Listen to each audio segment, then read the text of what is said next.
Então, vamos dar prosseguimento à programação, né?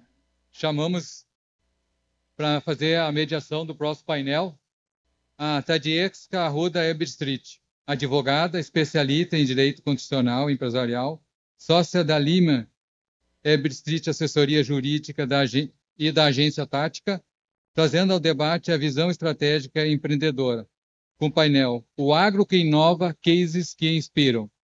Boa tarde a todos. É uma alegria estar aqui com vocês hoje no espaço Agrotech Jovem, multifeira do agronegócio, para um momento especial de troca, aprendizado e inspiração. O painel que daremos início hoje é Agro que Inova, Cases que Inspiram, e traz histórias reais de quem escolheu o caminho do agronegócio com coragem, propósito e inovação. Histórias que mostram que o agro é, sim, feito de gente que sonha grande, que se qualifica, que enfrenta desafios e transforma as realidades.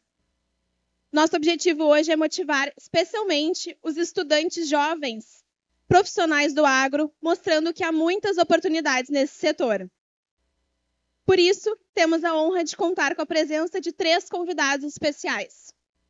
Cibele Bolzan, representando o Sebrae, com grande experiência em apoiar o desenvolvimento de pequenos negócios rurais.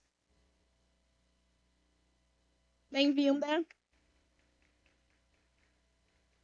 Karina Moraes, coordenadora do curso técnico de agropecuária da Escola Estadual Nossa Senhora da Conceição, que forma jovens talentos para o campo. Bem-vinda. E Reinaldo Lobato França, ex-aluno do curso técnico da Escola Nossa Senhora da Conceição e hoje um exemplo vivo de como a educação no agro pode abrir caminhos concretos. Bem-vindo.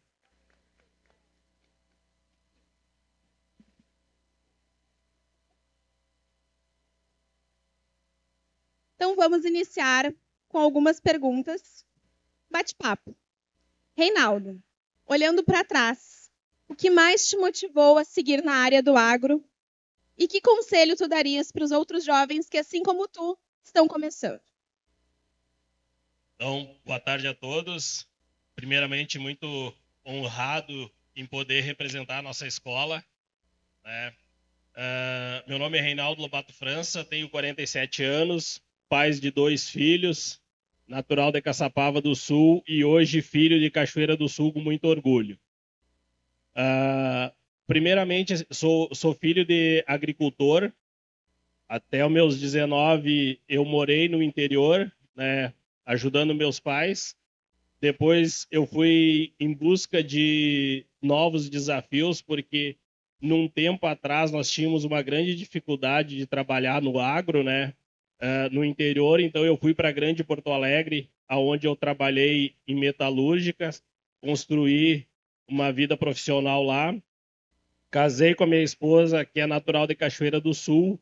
Com isso, eu tive o regresso de volta. O que me fez entrar na parte do agro de volta, fazer o curso, né? Primeiramente, eu tenho sobrinhos que foram formados na escola. O meu filho se formou na escola técnico também. E eu sempre pensava assim, ó, na hora que tiver uma oportunidade, tiver o curso à noite, eu quero fazer, né? E graças a Deus a escola proporcionou isso. Ela abriu a turma para o curso à noite e eu fui um dos primeiros que eu tive essa oportunidade de estudar à noite e me formar, né? O que eu digo para os alunos que estão começando, né? Tivemos 3 monstros aqui do ensino, né, falando muitas coisas sobre as oportunidades que nós temos. O agro, com certeza, é a profissão do futuro, né? Nós tivemos um êxodo rural dos filhos de produtores indo para a cidade, e isso aconteceu comigo, porque nós não tínhamos tantas oportunidades de trabalhar no campo. Era um trabalho muito pesado, muito desvalorizado, então isso fazia com que nós saíamos do interior para ir morar na cidade, em busca de novas oportunidades. E hoje a gente consegue ver algo inverso. A nossa escola lá recebe muitas pessoas, muitos alunos que saem da cidade para ir pegar uma formação na nossa escola técnica, e esses alunos depois têm a oportunidade de trabalhar diretamente com produtores, ou sejam em lojas que proporcionam esse trabalho direto com o produtor. Então, o que eu digo para os alunos que estão começando, assim como eu? Primeiramente, nunca é tarde para estudar. Eu saí da minha zona de conforto aos 45 anos e resolvi entrar numa sala de aula. Isso me fez com que eu tivesse o contato com gerações de alunos muito diferentes da minha idade. Aprendi demais com eles, né? Me proporcionou voltar a pesquisar, até porque eu tinha opiniões formadas sobre determinados temas que estavam extremamente equivocadas, né? Através do ensinamento com os professores, com os próprios colegas, através de pesquisa, me fez abrir a minha cabeça para aprender coisas novas e retificar aquilo que eu estava errado. Então, meninos e meninas que estão começando no curso, aproveitem. O agro é a profissão do futuro. A agricultura vai proporcionar muito trabalho. Tenham responsabilidade, tenham vontade de aprender, e a oportunidade está aí para nós. Obrigada, Reinaldo. E agora, para a Prof. Cibele. Cibele, o Sebrae atua junto a produtores e empreendedores rurais em diversos perfis. Vou passar o microfone. Obrigada. O que tu tem visto de mais inspirador entre os jovens que estão inovando no agro hoje? Bom, muito obrigada. Prazer estar de novo aqui, né?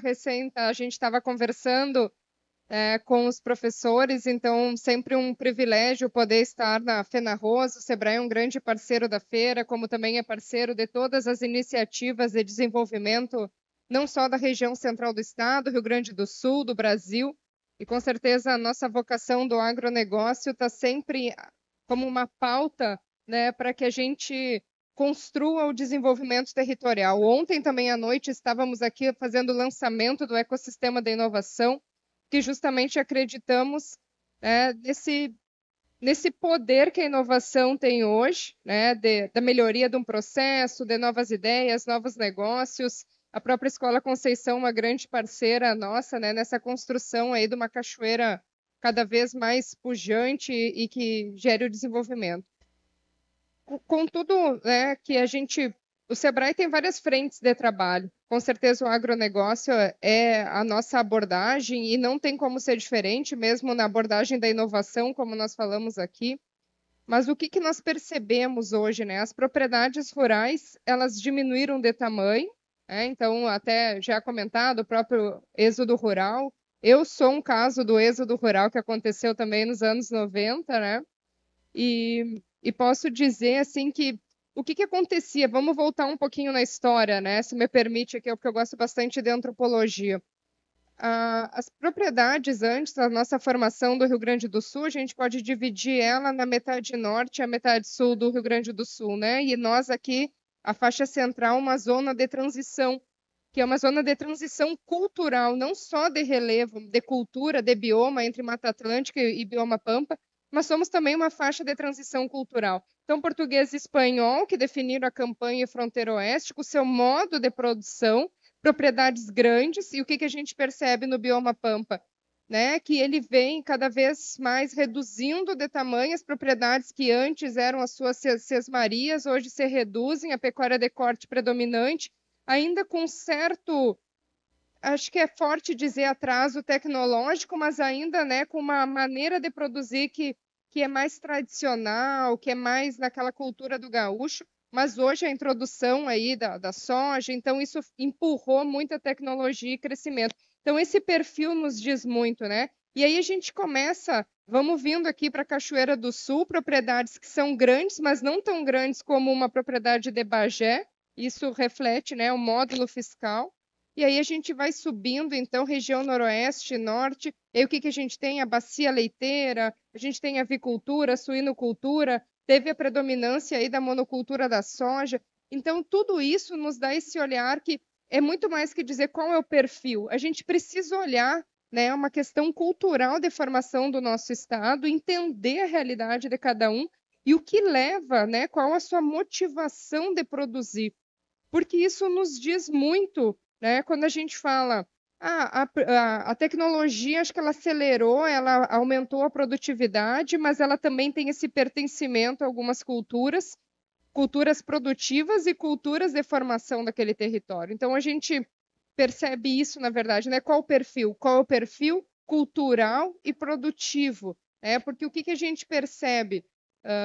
Lá em Bagé, por exemplo, quando a gente questiona qual é a produção de soja, e eles falam que eles chegam ali, isso eu estou falando de uma realidade sem essas mudanças climáticas tão acentuadas, né? Até ali a gente tem uma certa estabilidade, eles tinham uma produção ali que eles estavam colhendo 35 sacos por hectare. Quem planta soja sabe que isso é pouco, né? E aí a gente comparava a região noroeste, 70, 76, 80, algumas realidades 100, 110 ou até mais. Isso são dados de uma Expo Inter aí, vamos dizer que ali pelo aquele tempo da pandemia. E aí a gente questiona como, por quê, né? Paga o custo de produção. Então tem essa questão do aculturamento de uma produção. Então aquele povo, aquele território, ele não é sojicultor. É uma introdução de uma cultura diferente da apropriação, claro, de solo, né? Tem muito mais coisa. Mas eu estou indo nesse perfil que tu questionou, né? Que a gente precisa entender. Então, acaba tendo essa questão heterogênea, muitas vezes, a introdução, a migração de algumas culturas, alguns povos, entre regiões. E aí há esse entendimento do perfil produtivo, cultural, e aí eu falo social e econômico de um território, para então eu poder dizer qual o perfil. Mas o perfil mesmo, né, que a gente percebe, então, o jovem, o que a gente fala do agronegócio, é a vontade. Né? A gente costuma dizer, a gente trabalha com pessoas com vontade. Aí eu vou dar um outro exemplo que perpassa a questão cultural e produtiva do nosso Rio Grande do Sul. Nós tínhamos um programa entre Sebrae, Senar e Farsul que se chamava Juntos para Competir. Esse programa ele tem até hoje, mas ele, por 18 anos, ele foi um programa que nós tínhamos mais de 5 mil produtores atendidos ao ano, nas mais diferentes culturas, piscicultura, fruticultura, pecuária, né, grãos. E o que a gente percebeu? Ele não tinha custo por produtor. Então, eram carteiras de 400 produtores. A gente percebia que desses 400, talvez se a gente fosse ver quem aumentou, né, tem métrica, produtividade, lucratividade, faturamento, 20%. Às vezes, de 400, ao final do projeto de 3, 4 anos, considerando o ciclo da pecuária, tu tinha 10, 15 produtores realmente impactados. O que aconteceu com os outros 300 e tantos produtores? E aí é uma questão de perfil, né? De aceitar a capacitação, algo que a gente já comentou aqui anteriormente, acho que muito bem explorado, não tem idade para aprender, né? As oportunidades que tem são as universidades, as escolas técnicas, e tantos outros cursos aí de aprimoramento, a dificuldade do produtor rural, no entendimento da gestão, fluxo de caixa, demonstrativo de resultado, essas noções de administração, o pouco entendimento que a propriedade rural é uma empresa rural e ela precisa ser administrada, ser gerida. Então, esse perfil que a gente, né, gostaria de trazer para reflexão, né? A gente precisa cada vez mais ser um drone na propriedade. A gente precisa entender de tudo um pouco, mas precisa ser específico em algumas situações ou entender que se eu não tenho essa formação, eu vou ter que ter uma rede de colaboradores, né? E aí entram questões que o perfil é muito mais que mão de obra, né? É a vocação de realmente estar fazendo o que eu gosto de fazer e buscar sempre aprender. Obrigada, Sibeli. E agora, a professora Karina, primeiramente, parabéns pelo excelente trabalho da escola. É um motivo de muito orgulho para nós, tudo que vocês vêm fazendo para a nossa cidade, para a nossa comunidade, especialmente com o projeto das meninas. Então, a gente fica realmente... A Cibele que me apresentou esse projeto, a gente fica inspirado pela motivação, pela inovação, pela dedicação. E é um exemplo para nós. Então, primeiramente, parabéns. E tu que acompanha de perto o desenvolvimento desses estudantes, o que tu acreditas que faz a diferença na trajetória de um jovem que busca se destacar no campo?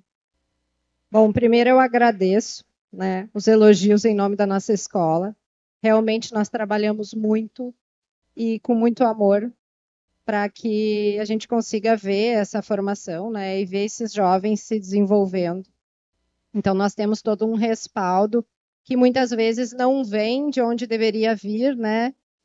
Nós somos uma escola estadual que passa por todos os problemas que as escolas públicas têm, de verba, infraestrutura, né? Material humano às vezes nos falta, então a gente acaba substituindo professores e fazendo lá um malabares, né, para conseguir atender eles. Mas a nossa equipe é maravilhosa, nossos professores são muito comprometidos e isso se reflete no trabalho dos alunos, né? Então eu agradeço em nome de todo mundo que está trabalhando bastante para isso. Em relação a esse perfil, perfil é uma palavra ruim de falar, né? Em relação a essas competências que a gente acha que devem ser desenvolvidas, né? E o que a gente enxerga que deveria ser, eu penso que a gente tem 3 eixos, tá, para analisar. Primeiro, a formação técnica, obviamente, senão nós não precisaríamos estar lá. Então, a gente tem uma bagagem de conhecimento, então a gente tem um conhecimento histórico, antropológico, como a Cibele falou, e a gente tem o conhecimento atual, e a gente tem que abrir os olhos deles para as tecnologias, para a inovação, que é o que a gente está fazendo aqui hoje, né? Os nossos alunos estão participando do Hackathon, como um incentivo que a escola sempre faz, né? Então, eles estão buscando a inovação, estão buscando o diferente. Então, para mim, primeiro é o conhecimento. Obviamente, esse aluno tem que ter o conhecimento técnico. Ontem a gente comentava sobre o saber fazer. O saber fazer é muito importante. O Lucas muito bem colocou também a questão de nem sempre a gente cumpre uma ementa, mas a gente forma uma pessoa pensadora que consegue se virar e buscar conhecimento. Então, a parte de conhecimento. O segundo eixo, que eu acredito que é muito importante, são as habilidades socioambientais, né? Socioemocionais.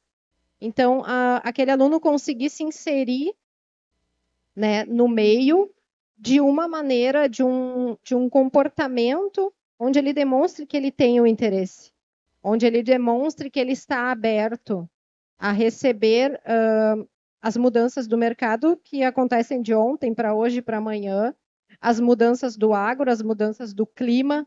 Então, isso é uma habilidade, né, que ele tem que desenvolver para ser diferente daquilo que a gente estava falando. Bom, meu avô fazia assim, então o meu pai fazia assim e eu vou seguir fazendo assim.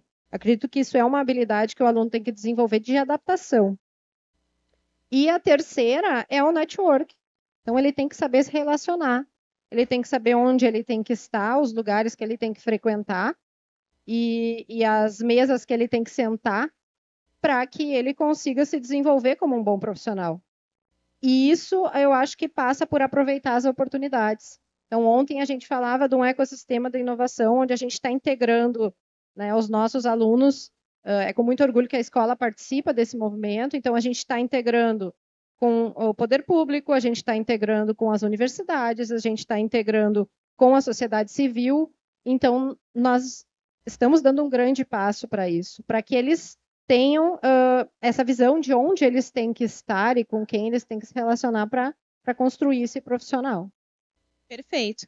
E uma observação que a gente faz, que já está há mais tempo no mercado de trabalho, né, e que trabalha com jovens aprendizes e tudo mais, é a questão do comportamento, né? Como vocês falavam aqui antes, por mais que esse profissional seja muito habilidoso tecnicamente, se ele não tiver esse viés de se adaptar a um novo grupo de trabalho, a ouvir, né, a aceitar opiniões diversas e conseguir conversar e chegar a uma ideia junto aos colegas, ele vai ter dificuldade no mercado, né? Que hoje a gente vê que a geração Z vem muito cheia de ideias e vontade, mas com uma certa dificuldade de ouvir. Então, é uma habilidade que a gente que já está mais tempo no mercado já entendeu, que a gente precisa ouvir, a gente precisa compartilhar ideias, né? Que por mais que a gente esteja certo, ouvir o outro e partilhar de raciocínios, como o professor Lucas fala, né? De pensar, sempre é útil, é uma vantagem no mercado de trabalho. Então, essa habilidade de conseguir trabalhar em grupo, eu vejo também que é um diferencial que os jovens precisam analisar com cuidado, né? Porque a gente não consegue chegar a lugar nenhum sozinho, a gente precisa das pessoas, e para isso a gente precisa saber se relacionar com elas, né? Bom, e agora uma opinião de vocês, se pudessem deixar uma única mensagem para quem está aqui nos assistindo e que pensa em construir uma carreira no agro, o que tu diria? Bom, eu poderia dizer para vocês, né? Temos uma oportunidade imensa de poder fazer a diferença, né? Para nós que somos estudantes, estamos se formando, para os formados, eu poderia dizer assim, ó, tenham paciência, persistência, porque eu sou pai de 2 adolescentes, né? Então, uma das coisas que eu observo é que eles têm um senso de imediatismo, né? Eles querem as coisas muito rápidas, né? E muitas vezes não têm paciência de aguardar, não têm persistência. Na primeira dificuldade, querem desistir e querem tentar uma outra coisa. Então, o que eu poderia dizer para vocês assim, ó? Se vocês têm um sonho, né, visualizem ele na frente e não importa os tropeços que tenham no caminho, persistam, porque as dificuldades ela vêm para o nosso crescimento, né? Não existe caminho fácil. Aproveitem o conhecimento dos professores. Eu digo com maior orgulho, apesar de eu não ter conseguido ter o contato com todos os professores da escola, né, mas aqueles que eu tive, né, eu aprendi muito. Então, explore o conhecimento dos seus professores. Sempre com educação, com respeito, né, mas perguntem, não tenham medo de perguntar. Eu, 47 anos, vou fazer, maior orgulho de ver o Lucas aqui, que é mais novo do que eu. A maioria dos professores com quem eu aprendi muito, a maioria eram mais novos do que eu. Mas, assim, nunca tive vergonha de questionar, de perguntar, de reconhecer quando eu estava errado, mas sempre com educação. O Lucas, como eu falei, chamo ele de senhor ainda. Por quê? Porque essa educação eu aprendi com meu pai.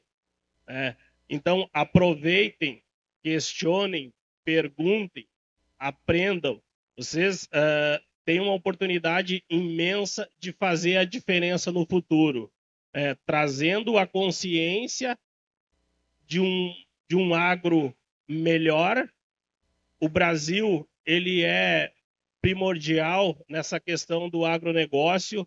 Nós podemos alimentar o mundo, que a gente sabe da dificuldade que é o alimento. Então, temos uma oportunidade de realmente fazer a diferença. Tenham paciência para quando for confrontar o seu pai, o seu avô, que nem a professora Karine falou, essa diferença, porque o meu avô fazia assim, meu pai faz assim.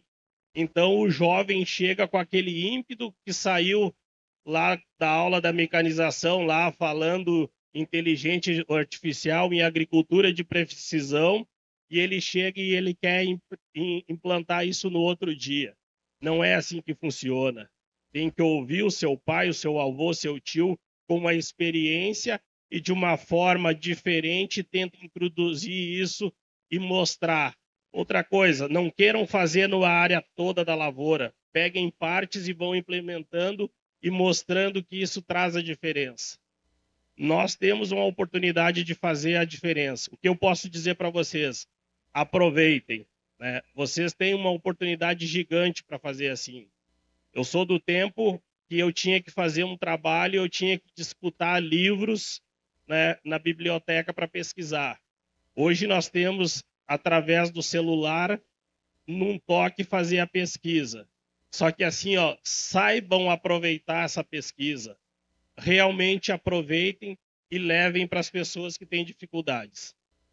Obrigada, Reinaldo. Perfeito. Eu e o Lucas fomos colegas do ensino médio, a gente é egresso da escola estadual e fizemos o nosso TCC na faculdade, na biblioteca, porque não tínhamos IA e nem Google e nem nada disso disponível. Então, havia vida antes da internet, a gente tinha que comprar livro pelos correios, pela capa, sem saber se ia servir ou não, no máximo tendo acesso a um sumário. E nenhuma dessas dificuldades nos impediu de seguir estudando. Então, é algo que a gente tem em comum, né, Lucas? A gente segue estudando, mesmo já colocados no mercado de trabalho. A gente tem que ter uma postura de eternos aprendizes, porque as coisas mudam muito rápido e os nossos clientes, as nossas demandas, merecem e precisam da nossa atualização constante. E vocês, qual o recado que vocês têm, final? Bom, eu também, né? Fiz o meu trabalho de conclusão na biblioteca e acho o máximo, né? Quando eles podem acessar milhares de coisas em uma fração de segundo, né? E sempre digo também para eles aproveitarem isso. Como o Reinaldo falou, a gente que teve essa dificuldade, não dá para dizer, né? Eu acho que foi um privilégio. Eu gosto muito do cheiro do livro, ainda gosto. Mas a gente teve gastamos um pouco mais de tempo nas buscas, vamos falar assim, e agora a gente sabe que é muito mais fácil. Então, como eles já nasceram numa era mais fácil, eu acho que daí vem o imediatismo, né, Reinaldo? Então, a gente sabe que eles têm uma oportunidade maravilhosa nas mãos, porque a gente viveu, talvez, a falta dela, né? A gente pensa assim, nossa, se no meu tempo tivesse internet, como eu teria feito diferente?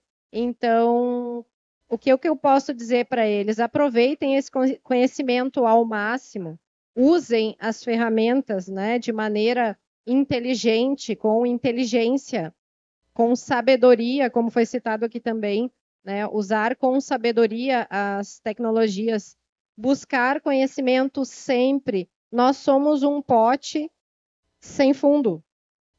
Né? Não se sabe ainda qual é o limite de aprendizado do cérebro. Não se chegou nesse limite. Então, não existe um máximo que eu possa saber sobre um assunto. Então, sempre buscar o conhecimento, sempre se atualizar sobre aquela área, porque a gente acaba, inevitavelmente, se voltando mais para uma área, né? Uma área que tu tem mais afinidade dentro do curso. Por exemplo, no curso técnico em agropecuária, tu tem várias partes, né? Tem a parte animal, tem a parte vegetal, tem a parte maquinário. Então, tu acaba se identificando mais com uma área. Então, sempre se atualizar naquela área na qual tu busca atuar, obviamente sem ignorar as demais, e estar aberto às inovações, estar aberto ao trabalho em equipe, que é tão importante, que é tão enriquecedor. Hoje os alunos estão aí fazendo um grande brainstorming aí de uma chuva de ideias para resolver problemas que talvez eles não resolvessem sozinhos, né, se estivessem sozinhos pensando. Então aí está a prova de que esse formato é o formato com o qual a gente tem que trabalhar. Então eu diria para o jovem, siga estudando, siga se atualizando e siga aberto às inovações e todo o potencial que existe dentro do agro, né? É uma grande área, uma área maravilhosa que sustenta o mundo, né? Que produz alimento. Então, enxergar a importância disso também é uma dica, né? Então, saiba que quando tu escolhe essa área, tu está trabalhando com algo muito importante e que em alguns lugares do mundo é muito carente. Para nós aqui, principalmente o gaúcho, né? A gente tem essa cultura da fartura de comida. Nós temos isso, mas a gente sabe que dentro do Brasil mesmo essa realidade não é igual para todo mundo. Então a gente sabe que o pequeno produtor aqui tem vinho, tem queijo, tem pão, tem ovos, tem carne, mas talvez o pequeno produtor em outro lugar do país não tenha. Ele trabalha para sobreviver, ele planta para sobreviver, ele não tem excedente, ele não consegue vender na feira o ovo que sobrou. Então nós temos realidades muito diferentes e vivemos num local muito privilegiado. E isso é importante que o aluno saiba, que o egresso saiba. Bom, eu estou tratando de um assunto muito importante. Eu estou tratando de um assunto que pode mudar a vida de pessoas. Então, daqui a pouco, se eu estou aqui numa feira, se a minha escola me proporciona uma feira, a minha universidade, eu posso trabalhar uma solução para pessoas que não têm o mesmo privilégio que eu de ter essa abundância de alimento, já que eu tenho o conhecimento, eu tenho o suporte, eu tenho professores. Falo em nome da nossa escola, a nossa equipe está sempre disposta a ajudar os alunos em todas as dúvidas e os tipos de projetos que eles tenham, né? Sempre somos muito apoiados também pela direção da escola para executar tudo isso. Então, eles estão com a faca e o queijo na mão. Aproveitem, estudem, se dediquem, que o futuro é brilhante. E só pegando um trecho do que tu falou, quando a gente consegue evoluir profissionalmente, quem a gente leva junto, né? A nossa família vai junto. Então, ter essa consciência de que quando a gente consegue algo melhor dentro da nossa carreira, a gente não vai sozinho, a gente consegue ajudar muita gente ao nosso redor. Então, esse estudo, essa qualificação, essa vontade de aprender e de ser melhor, melhora a vida das pessoas que estão ao nosso redor também. Bom, se eu pudesse deixar uma mensagem, é para que nunca desistam de crescer. Acho que um pouco do que a Tade traz, né? Que quando a gente cresce, as pessoas ao redor de nós, elas crescem de alguma forma. Mas eu também deixaria uma mensagem, principalmente para quem às vezes acredita que aquela carreira, né, no agro e se identifica assim, mas eu não sou filho de produtor, né? Eu não tô desse meio. E não digo só do agro, daqui a pouco né, a construção hoje da carreira do direito, tem muitos escritórios que fazem uma sucessão e assim no mundo do agro se existe um pouco disso, né? Então, eu sempre digo assim, eu estudei a vida toda em escola pública e falo que a educação mudou a minha vida. Porque professores lá na minha escola acreditaram em mim. Então, é sempre essa mensagem que eu faço questão de dizer. A importância da escola e das pessoas que acreditam na gente e faz a gente continuar, faz a gente querer crescer. E tem dificuldades no meio do caminho, e aí, claro, a escola é o nosso amparo, muitas vezes, em que a nossa condição nem sempre é fácil, por mais que a gente está num estado que tem uma certa condição privilegiada, mas para muitos não é fácil essa trajetória. Então, eu sempre digo, a educação mudou a minha vida, porque eu entrei na Federal de Santa Maria para cursar medicina veterinária, entrei num curso do agro, não tendo uma propriedade rural como 80%, 90% dos meus colegas, como praticamente 100% dos meus professores, porque era a realidade, né?